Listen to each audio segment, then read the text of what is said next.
হেই বন্ধুরা, আজ আমি হাজির হয়েছি 2018 সালে মুক্তিপ্রাপ্ত একটি আমেরিকান সুপারহিরো মুভি ভেনাম নিয়ে।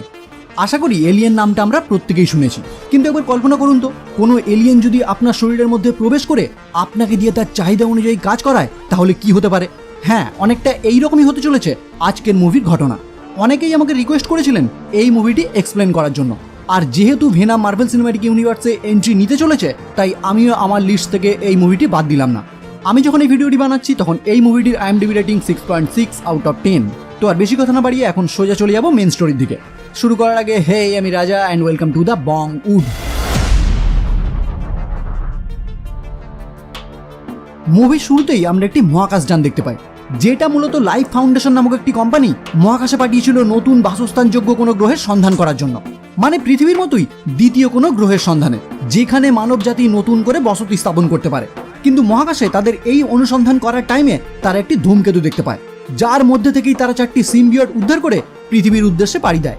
এইবার প্রশ্ন হলো, সিম্বিয়ট কি? যারা 2007 সালে মুক্তিপ্রাপ্ত টোবি ম্যাগুয়ার অভিনীত স্পাইডারম্যান 3 দেখেছেন, তারা অলরেডি সিম্বিয়টের সাথে পরিচিত।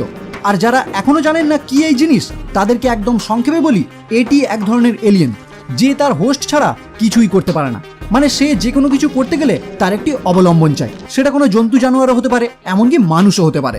তো এইবার ওই মহাকাশযানটি 4টি সিম্বিয়ট নিয়ে পৃথিবীতে ফিরে আসার টাইমে ক্র্যাশ ল্যান্ড করে। যে খবর পেয়েই লাইফ ফাউন্ডেশন থেকে রেস্কিউ টিম তৎক্ষণাৎ সেখানে গিয়ে হাজির হয়, যেখানে তারা গুরুতরভাবে আহত একটি মহাকাশচারীকে উদ্ধার করে চিকিৎসার জন্য একটি অ্যাম্বুলেন্সের মাধ্যমে দ্রুত হসপিটালের উদ্দেশ্যে পাঠিয়ে দেয়।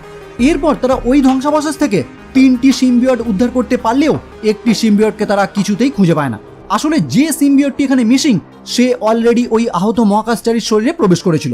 তাই তাকে অ্যাম্বুলেন্সে করে নিয়ে যাওয়ার টাইমে হঠাৎ করেই ওই সিম্বিয়টটি অ্যাম্বুলেন্সে থাকা দুজনের উপর হামলা চালিয়ে সেখানে থাকা একটি মহিলার শরীরে প্রবেশ করে অ্যাম্বুলেন্স থেকে বেরিয়ে লাইফ ফাউন্ডেশনের উদ্দেশ্যে রওনা হয়।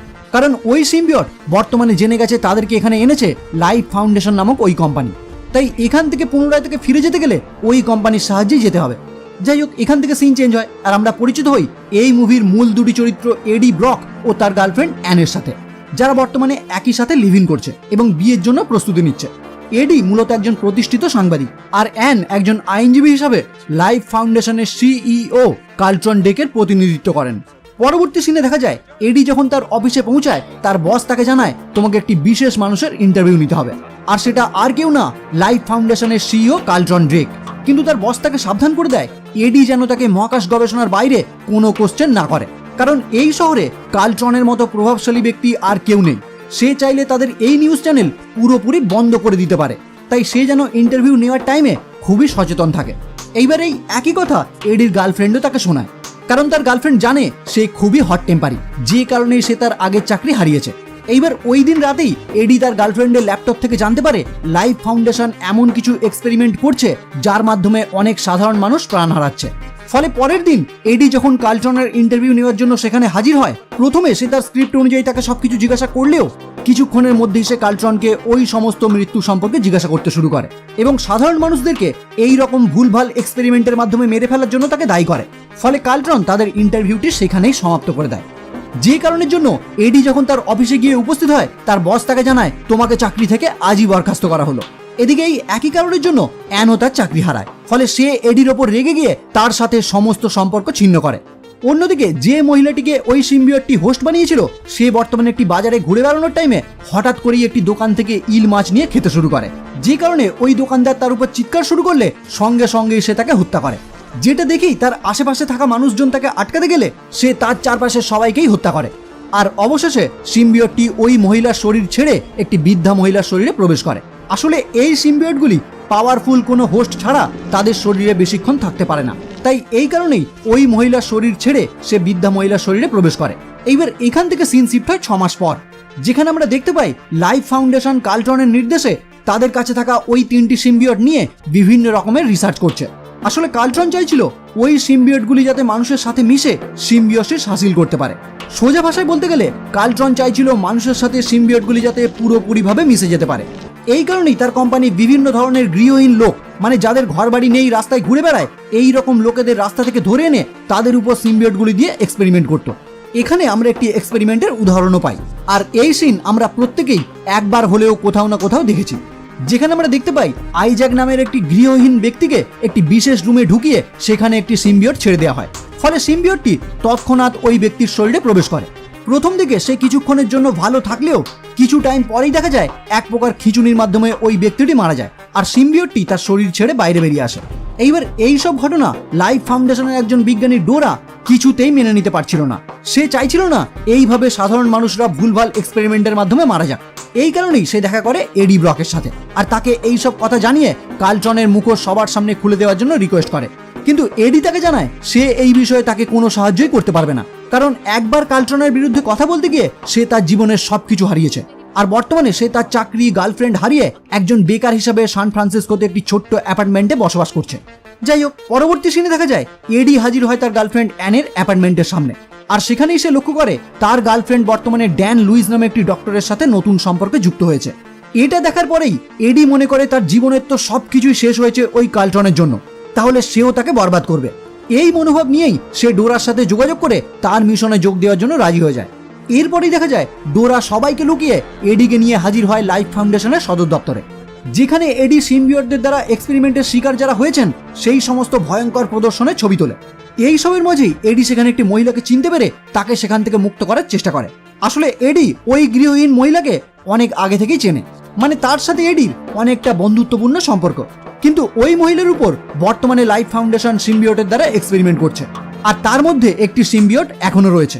এইবার এডি যখনই তাকে ওই সেল থেকে বের করে তখনই ওই মহিলাটি তার উপর আক্রমণ করার জন্য ঝাঁপিয়ে পড়ে আর এডি কিছু বুঝে ওঠার আগেই ওই মহিলার শরীরে থাকা সিম্বিওট এডির শরীরে ট্রান্সফার হয়ে যায়। এতক্ষণে সেখানে নিরাপত্তা রক্ষীরা চলে আসায় এডি সেখান থেকে কোনো রকমের পালানোর চেষ্টা করে আর তখনই সে বুঝতে পারে তার ক্ষমতা অস্বাভাবিকভাবে বৃদ্ধি পেয়েছে। তাই তার পিছনে অনেক গার্ড তাড়া করার পরেও সে তাদের চোখে ধুলো দিয়ে সেখান থেকে খুব সহজেই পালিয়ে যায়। এইবার বাড়ি ফেরার পর এডি অদ্ভুত অদ্ভুত আচরণ করতে শুরু করে। সে তার চোখের সামনে যাই দেখতে পায় সেটাই খেতে শুরু করে আর বুঝতে পারে লাইফ ফাউন্ডেশন থেকে ফেরার পরেই তার শারীরিক কোনো প্রবলেম দেখা দিয়েছে। এই কারণেই সে তার প্রাক্তন গার্লফ্রেন্ড অ্যানের সাথে যোগাযোগ করে, কারণ তার বর্তমান বয়ফ্রেন্ড একজন ডক্টর। কিন্তু অ্যানের সাথে কথা বলার টাইমেই এডি হঠাৎ করেই অন্য একটি কণ্ঠস্বর শুনতে পায়, যেটা তার শরীরের মধ্যে থেকেই তার সাথে কথা বলছে, যার ফলে এডি আরো ভয় পেয়ে তৎক্ষণাৎ অ্যান এবং তার বয়ফ্রেন্ডের কাছে গিয়ে উপস্থিত হয়। তখন তারা একটি রেস্টুরেন্টে খাওয়া দাওয়া করছিল আর এডি ওই রেস্টুরেন্টে উপস্থিত হয়ে সেখানেই অদ্ভুত আচরণ করতে শুরু করে।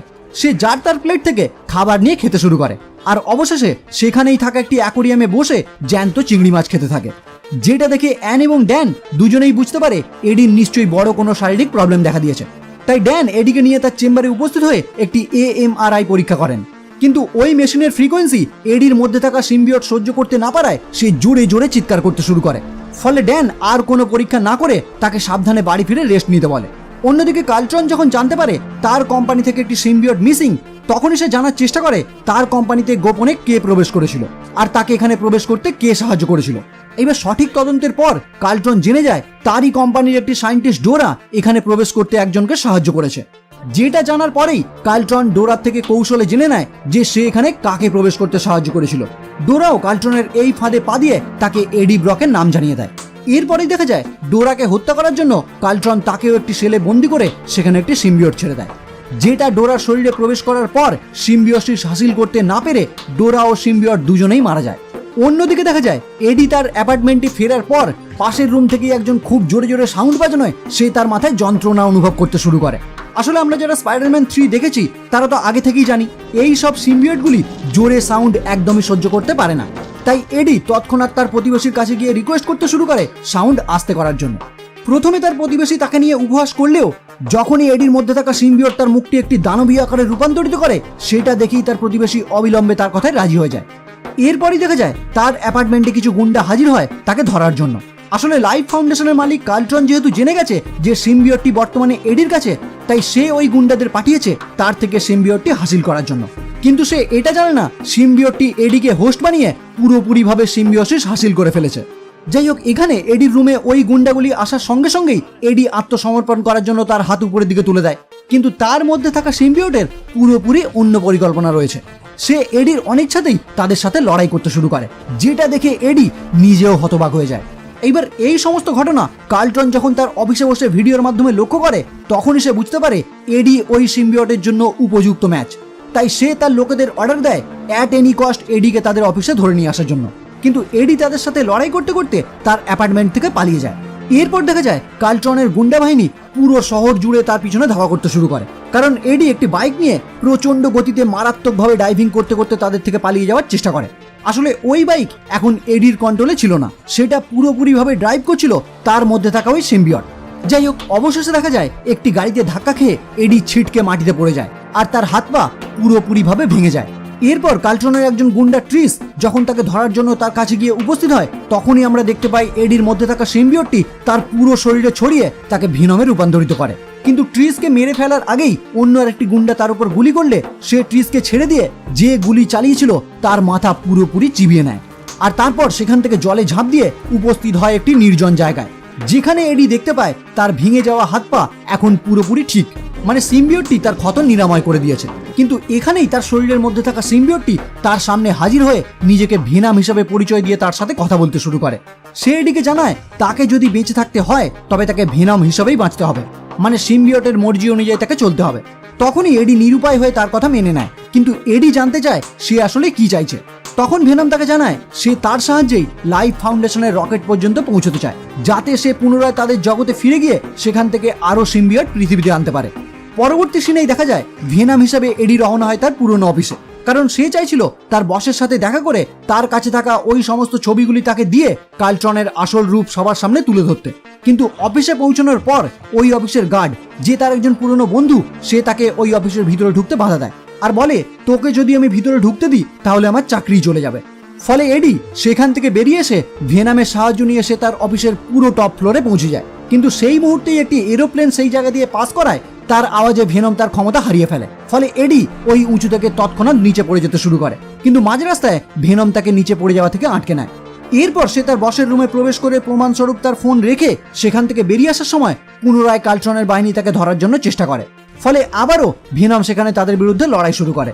এদিকে ড্যান যে এডির কিছু টেস্ট করিয়েছিল তার রিপোর্ট আসায় সে বুঝতে পারে এডির মধ্যে এমন জিনিস রয়েছে যেটা তার মারাত্মকভাবে ক্ষতি করে চলেছে। ফলে সে সঙ্গে সঙ্গেই তার গার্লফ্রেন্ড অ্যানকে ফোন করে জানায় এডিকে নিয়ে তৎক্ষণাৎ হসপিটালে আসতে। তাই অ্যানও বর্তমানে এডির খোঁজ করতে করতে ওই অফিসে এসে উপস্থিত হয় আর দেখতে পায় ভেনম একজনকে খেয়ে ফেলতে চলেছে। কিন্তু অ্যানকে দেখতে পেয়েই ভেনম ওই ব্যক্তিকে ছেড়ে এডি রূপ নিয়ে অ্যানের সামনে উপস্থিত হয়ে তাকে জানায় সে বড়ই বিপদে আছে। তার মধ্যে এমন একটি জিনিস চেপে বসেছে, সে যা করতে চাইছে এডিকে তাই করতে হচ্ছে। তখনই অ্যান ভয়ে ভয়ে তাকে জানায় আমার সাথে এখনই হসপিটালে চলো। ফলে তারা দুজনেই একই গাড়িতে রওনা হয় ড্যানের অফিসে। সেখানে পৌঁছানোর পর ড্যান এডিকে জানায় তার মধ্যে যে জিনিস রয়েছে সেটা একটি পরজীবী, যে তার শরীরের বিভিন্ন অঙ্গের ক্ষতি করে চলেছে আর তাকে ধীরে ধীরে মৃত্যুর দিকে নিয়ে যাচ্ছে। এটা শোনার পরেই ভেনম এডিকে জানায় তুমি ওদের কথা একদম বিশ্বাস করো না, যা হচ্ছে এইগুলো আমি সব ঠিক করে দেবো। কিন্তু তাদের তিনজনের কথায় কথায় এডি উত্তেজিত হয়ে পড়লে ভেনম ড্যানের গলা চেপে ধরে, যেটা দেখেই অ্যান একটি উচ্চ ফ্রিকোয়েন্সি যুক্ত মেশিন চালু করে দেয়, যা সহ্য করতে না পেরে সিম্বিয়টটি উইক হয়ে এডির শরীর থেকে বেরিয়ে যায়। আসলে গাড়িতে আসার সময় এডি তাকে জানিয়েছিল তার মধ্যে যে জিনিস রয়েছে সে খুব জোরে সাউন্ড আর আগুন একদমই পছন্দ করতে পারে না। তাই এই টাইমে অ্যান তার এই বুদ্ধি কাজে লাগিয়ে এডির থেকে সিম্বিয়টটি আলাদা করে একটি রুমে বন্দি করে দেয়।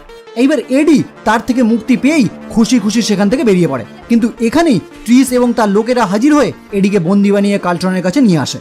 এদিকে ভেনমকে এডির শরীর থেকে বের করে বন্দি বানানোর পর সে ওই রুমের একটি অংশ দিয়ে বাইরে বেরিয়ে একটি কুকুরের শরীরে ঢুকে পড়ে। তারপর ওই কুকুরের শরীর থেকে এডির প্রাক্তন গার্লফ্রেন্ড অ্যানের শরীরে প্রবেশ করে। অন্যদিকে এর মধ্যে আরও একটি ঘটনা ঘটে। বাইরে থাকা সিম্বিয়টটি, মানে যাকে আমরা লাস্ট পর্যন্ত দেখেছিলাম একটি বয়স্ক ভদ্র মহিলার শরীরে আশ্রয় নিতে, সে বর্তমানে একটি বাচ্চা মেয়েকে হোস্ট বানিয়ে উপস্থিত হয় কার্লটনের অফিসে। আর সেখানেই কার্লটন এতটুকু একটি বাচ্চা মেয়েকে দেখে তার সাথে কথা বলতে গেলে সিম্বিয়টটি তখনই ওই বাচ্চা মেয়ের শরীর থেকে কার্লটনের শরীর দখল করে। এরপর এডিকে সেখানে বন্দি করে নিয়ে আসার পর কার্লটন তার সামনে হাজির হয়ে তার কাছে থাকা সিম্বিয়টটি কোথায় আছে জানতে চায়। কিন্তু এডি তার কোনো প্রশ্নের জবাব না দেওয়ায় কার্লটনের মধ্যে থাকা সিম্বিয়টটি সঙ্গে সঙ্গে তার অরিজিনাল রূপ ধারণ করে নিজেকে রায়ট নামে পরিচয় দিয়ে জানতে চায় ভেনম কোথায়। কিন্তু এরপরেও এডি কিছু না বলায় কার্লটন তার বাহিনীকে অর্ডার দেয় এডিকে মেরে ফেলার জন্য। ফলে তারা এডিকে নিয়ে হাজির হয় একটি জঙ্গলে। কিন্তু সেখানে এডিকে মেরে ফেলার আগেই অ্যান, মানে যার মধ্যে বর্তমানে ভেনম রয়েছে, সে সেখানে হাজির হয়ে তাদের প্রত্যেককে মেরে এডিকে তাদের হাত থেকে বাঁচিয়ে নেয় এবং পুনরায় ভেনম এডির শরীরে ফিরে আসে। আর এডিকে জানায় আমাদের যত তাড়াতাড়ি সম্ভব কার্লটন এবং রায়টকে খুঁজে বের করতে হবে।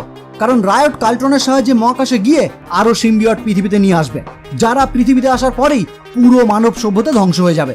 এডি তখনই তার কাছে জানতে চায়, তুমিও তো মনে হয় এটাই চাইতে। তখন ভেনম তাকে জানায়, প্রথমে আমিও এটাই চাইতাম, কিন্তু তোমার সাথে থাকতে থাকতে এখন আমার পৃথিবীকে ভালো লাগতে শুরু করেছে, তাই আমি আর এখন এরকমটা চাই না। এই কারণেই আমাদের তাদেরকে আটকাতে হবে।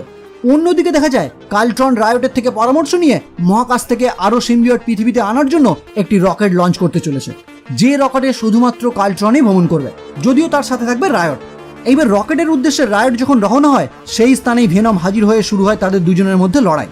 কিন্তু রায়ট ভেনমের থেকে বেশি শক্তিশালী হওয়ায় যখন তার অবস্থা শোচনীয়, ঠিক তখনই এডির প্রাক্তন গার্লফ্রেন্ড অ্যান কন্ট্রোল রুম থেকে ওই দৃশ্য দেখে সেখানেই থাকা একটি ফ্রিকোয়েন্সি চালু করে দেয়, যার ফলে সিম্বিয়টগুলি উইক হয়ে তাদের দুজনকে সঙ্গে সঙ্গে ছেড়ে দেয়। কিন্তু এরপরেও এডি ও কাল্ট্রন নিজেদের মধ্যে ফাইট শুরু করে, আর এই ফাইটের মাঝেই কাল্ট্রন তার সিম্বিয়ট ফিরে পেয়ে এডিকে গুরুতরভাবে আহত করে সোজা রকেটের উদ্দেশ্যে রওনা হয়, কারণ রকেটটি খুব শীঘ্রই লঞ্চ হতে চলেছে। এতক্ষণে ভেনম এডিকে খুঁজে পেয়ে পুনরায় তার শরীরে প্রবেশ করে তার ক্ষতটি নিরাময় করে, আর তারপর রকেটের উপরে ঝাঁপ দিয়ে ভেনম ওই রকেটের জ্বালানি লাইন খুলে দেয়, যার ফলে রকেটটি বিস্ফোরিত হয়ে কাল্ট্রন এবং রায়ট দুজনেই মারা যায়, আর ওই আগুনের শিখায় দগ্ধ হয়ে ভেনমও ধ্বংস হয়ে যায়। কিন্তু এডি একটি জলাশয়ে পড়ে কোনো রকমে বেঁচে যায়। এই ঘটনার কিছুদিন পর দেখা যায় এডি এবং অ্যান বর্তমানে বন্ধু হিসেবে তাদের সম্পর্ক সংশোধন করার চেষ্টা করছে। এডি তাকে জানায় সে পুনরায় তার সাংবাদিকতায় ফিরে আসছে, মানে সে আবারও তার চাকরিতে জয়েন করছে। এখানেই তাদের দুজনের কথার মধ্যে আমরা দেখতে পাই ভেনম মারা যায়নি, এখনো সে এডির মধ্যেই রয়েছে, কিন্তু সেটা এডি অ্যানের কাছ থেকে পুরোপুরিভাবে গোপন রেখেছে। যাই হোক, এরপর আমরা মার্ভেল কমিক্সের লেখক স্ট্যান লির একটি গেস্ট অ্যাপিয়ারেন্স দেখতে পাই, যিনি এডিকে জানান তোমরা দুজনে কোনো অবস্থাতেই একে অপরকে ছেড়ো না। পরবর্তী সিনে দেখা যায় এডি তার মধ্যে থাকা ভেনমকে বোঝাতে শুরু করে সে যদি তার সাথে থাকতে চায় তাহলে সে যার তার উপর আক্রমণ করতে পারবে না, সত্যিই যারা খারাপ লোক তাদের বিরুদ্ধে সে একমাত্র ব্যবস্থা নিতে পারে। এরপর এডি একটি শপে গিয়ে উপস্থিত হলে একটি ছিনতাইকারী ওই শপের মালিককে বন্দুক দেখিয়ে টাকা ছিনতাই করার চেষ্টা করে, যদিও এই একই ঘটনা এডি এর আগেও লক্ষ্য করেছে, কিন্তু তখন সে এই ঘটনার কোনো প্রতিবাদই করেনি। কিন্তু এই মুহূর্তে সে পুরোপুরি ভেনম রূপ ধারণ করে সব মালিকের সামনেই ছিনতাইকারীটিকে পুরোপুরিভাবে গ্রাস করে। মিড ক্রেডিট সিনে দেখা যায় এডি সাংবাদিক হিসেবে একটি সাক্ষাৎকারের জন্য সান কোয়েন্টিন কারাগারে হাজির হয়, যেখানে ক্লেটাস কাসাডি নামে একটি সিরিয়াল কিলারের সে ইন্টারভিউ নেয়, যে ওই ইন্টারভিউয়ে এডিকে জানায় যেদিন সেখান থেকে মুক্তি পাবে সেদিন থেকেই শুরু হবে এক নতুন হত্যাকাণ্ড। পোস্ট ক্রেডিট সিনে আমরা দেখতে পাই animated movie Spiderman into the স্পাইডারভার্সের একটি ছোট্ট ক্লিপ, আর এখানেই এই মুভিটি সমাপ্ত হয়। তো কেমন লাগলো বন্ধুরা আজকের ভিডিও? যদি ভালো লাগে তাহলে অবশ্যই লাইক করো, কমেন্ট করো, শেয়ার করো, আর এই রকম ভিডিও আরও দেখার জন্য চ্যানেলটি অবশ্যই সাবস্ক্রাইব করে বেল আইকনটি ক্লিক করে দিও। তো দেখা হচ্ছে পরের ভিডিও নিয়ে, আর ততক্ষণের জন্য বাই।